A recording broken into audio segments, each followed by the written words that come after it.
Okay, welcome back now. It's interesting. So we're continuing with the 4 establishments of mindfulness, or previously we talked about the 4 foundations of mindfulness. Thich Nhat Hanh is our next author, our next source, and he calls it the 4 establishments of mindfulness, which we also see in translations sometimes. So either of those terms, the 4 establishments or the 4 foundations, is acceptable. He has presented here a very simple and direct approach that I think some of you might like. Thich Nhat Hanh was one of my earliest teachers in written and video type formats. I never did meet him or go to any of his teachings in person, but I read a lot of his things and I watched all the videos that he had available at that particular point in time. And so I think that this may be a helpful version for some people to consider. So the first part is exercises for observing the body. He follows a fairly traditional approach here in terms of this, and in many cases it's as much a streamlining or simplification of this process as well as a difference in the language that he uses to describe them, which actually to some degree simplifies this as well. So first the body. And he begins with conscious breathing, as in the original. Sitting straight, breathing in, aware of breathing in, breathe out, aware of breathing out. Can't make it much more simple than that, okay? And then second one is following the breath. Breathe in a long breath. Remember we talked about, first of all, it was just breathing, and then the long breath and the short breath. Breathe in a long breath. Aware breathing in a long breath, breathe out a long breath, aware of breathing out a long breath. Then breathe in a short breath, aware of breathing in a short breath, breathe out a short breath, aware of breathing out a short breath. Now he doesn't really talk about how many times to do this or how long to do this. And so the key, I think, would be doing it long enough, which doesn't have to be a real long time, to really become aware of that and understand what's going on, the things that are happening as you breathe, and the difference between a long breath and a short breath, those kinds of things. And then he talks about oneness of body and mind. Breathing in, be aware of the whole body. Breathing out, be aware of the whole body. See how much more simple this is than what we looked at before? Then calming. Breathing in, calm the body. Breathing out, calm the body. And then positions of the body. These are very familiar to us by now. When walking, be aware of walking. When standing, be aware of standing. When lying down, be aware of lying. In whatever position, be aware of the position. And then bodily actions. Again, we're familiar with these. Going forward or backward. Be aware of going forward or backward. When looking in front or behind. Bending down, standing up. Apply full awareness. When eating or drinking, chewing or savoring food. When passing excrement or urinating. When walking, standing, lying, sitting, sleeping, or waking up, speaking or being silent. Shine awareness to all of this. So all of this is still the same list pretty much, but it goes through it in a much more simple way of just paying attention to each of these things as we do them. And then parts of the body.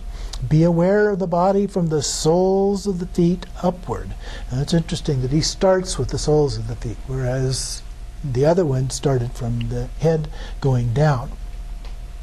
So start from the soles of the feet upward, and then from the hair on top of the head downwards. So we'll go up and down.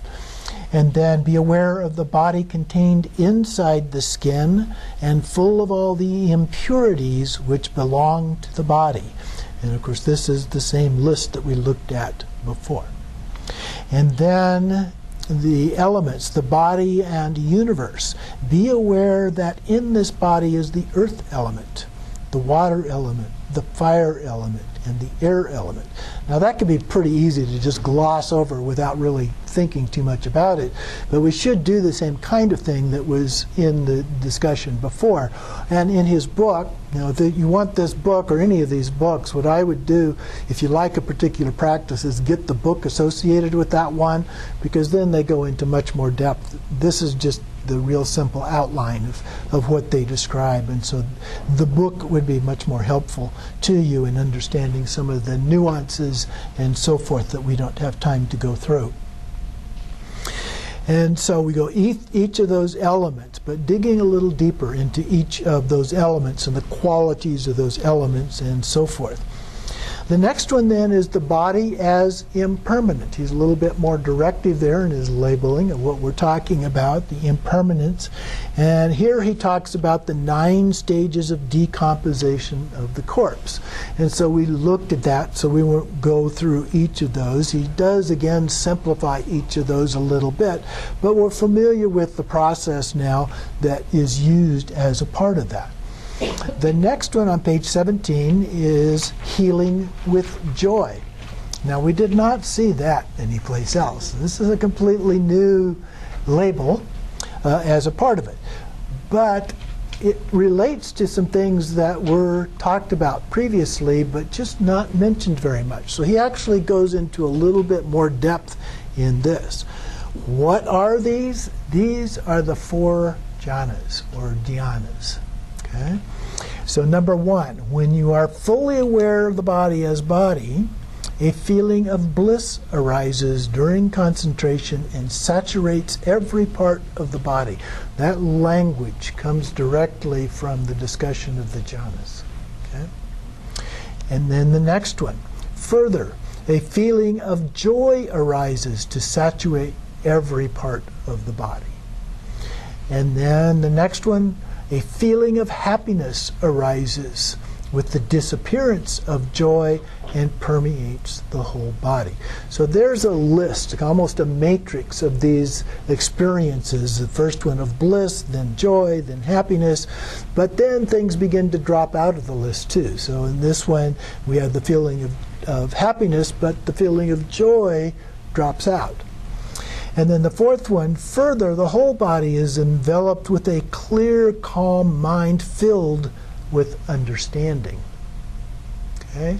There's lots of different descriptions of the 4 jhanas. And so this contains the essence, though, of pretty much all of those lists. They do vary a little bit here and there. But those are the basics. And we'll go into the jhanas in the 4th class in a little more detail.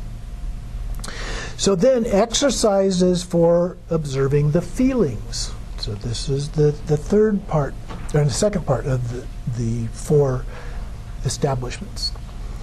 First, identifying feelings. Whenever there is a pleasant feeling, be aware of experiencing a pleasant feeling. Whenever there's a painful feeling, be aware of experiencing a painful feeling.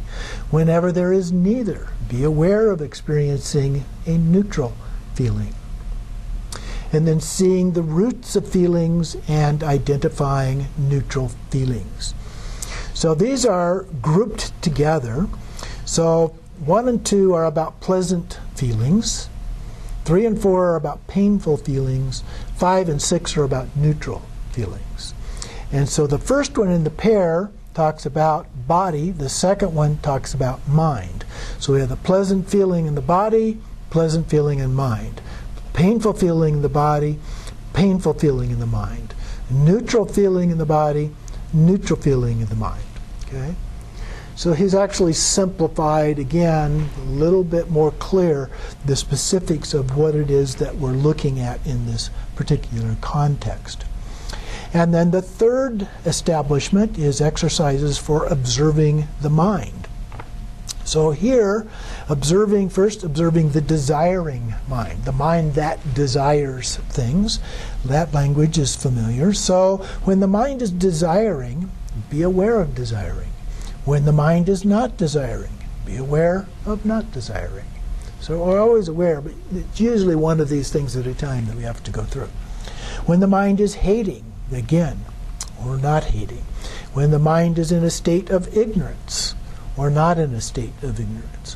When the mind is tense, uptight. When the mind is not tense.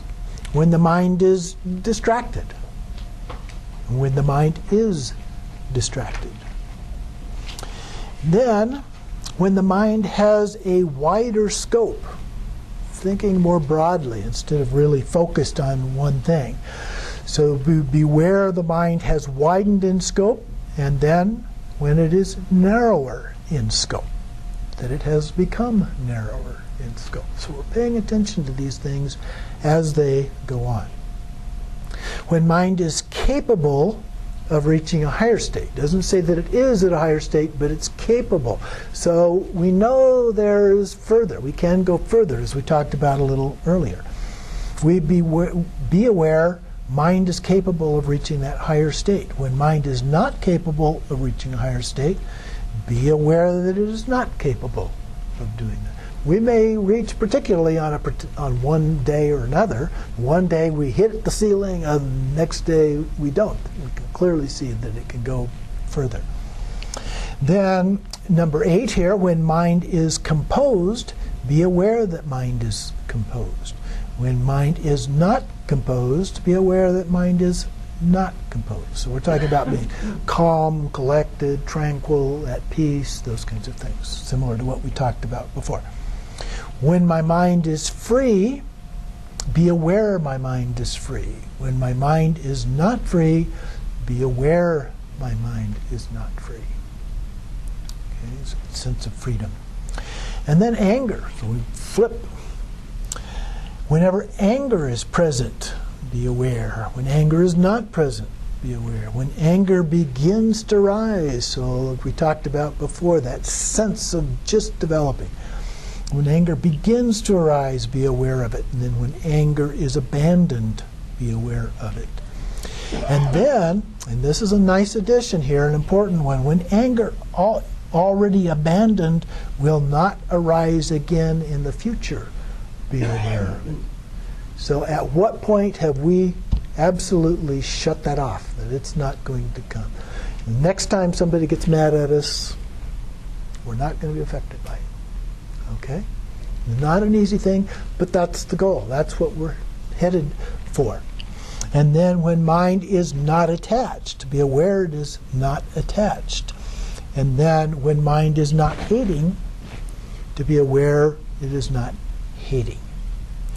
Now, at this point, he goes off into a separate discussion of loving kindness and compassion in the book, but there are no specific instructions related to that, and that doesn't, in any of the other sources, relate particularly to this list, but it may be attached in general to the idea of not being attached and not hating. There's alternative ways there. So then the fourth one, the last one, exercises for observing the objects of mind. So these are the phenomena that we've talked about before. The first one is discriminative investigation. So here, when the factor of awakening, investigation of phenomena, is present, so when investigation of phenomena is present, be aware investigation of phenomena is present. Okay? So when you realize that you're looking at those, evaluating them, examining them, be aware of that. Be aware when not yet born investigation of phenomena is being born. And when it's already born and perfectly developed. This is a little bit different twist on this one. It's not there or not there, but it's there or perfectly developed. As we examine in the process of doing basically Vipassana type meditation, examining things, contemplating things, and when does it get to a state of perfection, if you will. Then observing internal formations, be aware of the eyes, ears, nose, and so forth, sound, smell, taste, and so forth, and internal formations produced in dependence on these two things, these two lists here. So not only the actual sensory experience, but what kind of an effect does that have on us? Okay? Then be aware of the birth of a new internal formation. And that first begins to arise. We're aware of that. And then abandoning an already produced internal formation. So it arose, but at some point it begins to fade away. So we want to be aware of that as well. And when an already abandoned internal formation will not arise again. Okay? Now, these are particularly important for things that become some form of an afflictive emotion for us, a barrier and so forth. The more neutral kinds of things, being aware of those is a part of the process, but those are not as difficult in terms of our achievement of realization or enlightenment. And then transforming internal formations. So this begins to challenge us a little bit further, to actually deal with them rather than just recognize them. Be aware of the eyes, ears, nose, tongue, and so forth, and form, sound, smell, taste, and so forth. This is the same as the first one under observing. So just be aware of those things. And then the second part, be aware of the birth and a new internal formation, abandoning an already produced internal formation, and when an already abandoned internal formation will not arise again. Okay? Same pattern that we've seen in the previous ones there. Then overcoming agitation and remorse. And he again gets fairly specific with this. When agitation and remorse are present, be aware agitation and remorse are present. When they are not present, be aware of that. When agitation and remorse begin to arise, be aware of it. And when those are abandoned, be aware of it. And when they are already abandoned, be aware when they will not rise again. And then finally, the sowing seeds of peace. Now remember, in the early teachings of the Buddha, peace and nirvana are the same thing. That was the goal. Some of the later traditions of Buddhism, such as the ones that we practice, tend to look at it a little bit differently than that. But if you dig into the details of it, it actually isn't as different as it sometimes appears on the surface. When the factor of awakening, joy, meaning ease or letting go in that case, 'cause the word joy has lots of different definitions. When that is present in me, be aware that joy is present. When it is not present, be aware. And then be aware when no yet born joy, it's probably not yet born joy, is being born, and when already born joy is perfectly developed. Okay, so joy is a good thing to a point. It can go too far, but generally speaking is a good thing in this sense of ease and letting go. All right, so that's a good thing. And so when it's already born and when it becomes perfected. So we can say it's kind of going up on the scale of improvement. But eventually it's going to get up to where it doesn't go up anymore. Although there are some things, of course, that we say are immeasurable. And so it can always continue to get closer and closer without ever touching the line. Mathematically speaking, anyway. So those are the two practices that we're looking at for today, the similarities.